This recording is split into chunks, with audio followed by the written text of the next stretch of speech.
All right, so today we're going to talk about how to find the angle measures using trig functions. And remember, let's use our SOHCAHTOA, so and TOA to help us identify which trig function we're going to use. So same thing as we did yesterday. First, identify, do I have the hypotenuse? So I do in this case. My hypotenuse is here.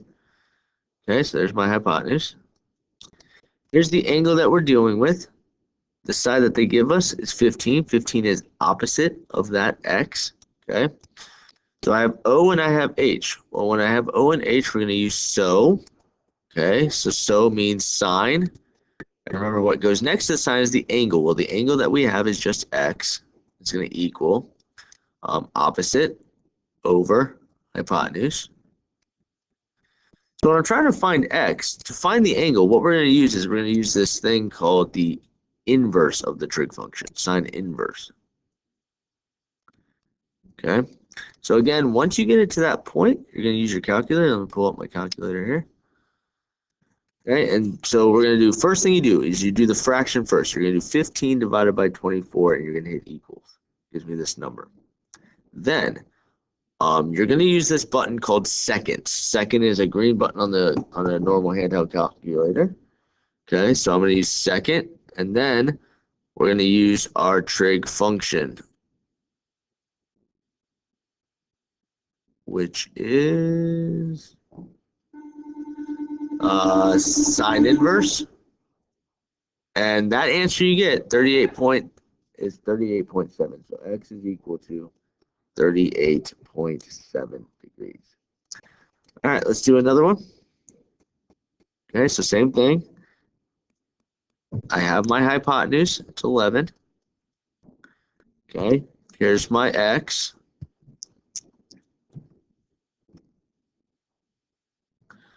Eight is touching that x, which means it's adjacent. So A and H, that would be cosine. So cosine of my angle, which is x, is going to equal adjacent, according to my rule, over hypotenuse, 8 over 11. So x would equal the cosine inverse of 8 over 11.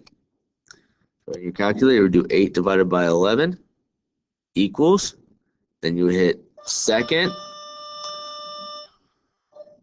cosine inverse, and that answer of 43.3.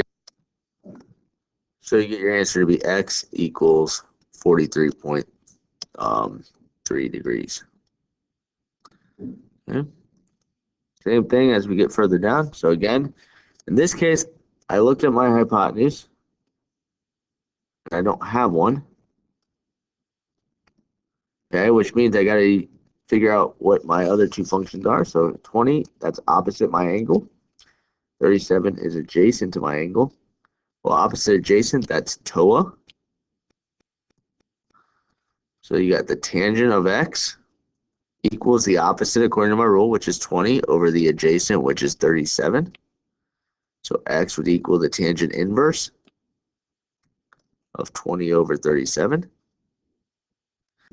So again, in your calculator, you do 20 divided by 37 equals, then you hit second, tangent, and you get 28.4.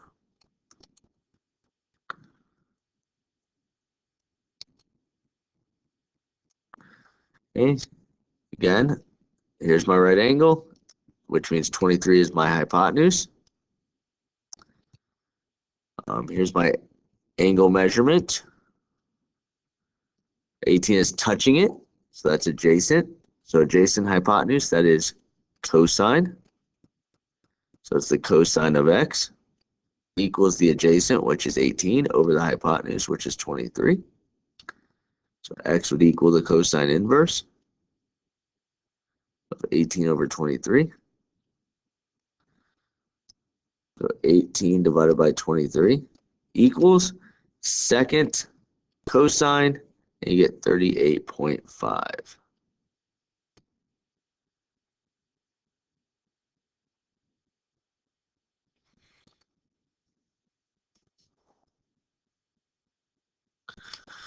Okay, again, so in this one, here's my right angle, which means 41 is my hypotenuse. Here's my angle. 40 is opposite of that angle. So you're going to do, that would be opposite of the hypotenuse. That's sine.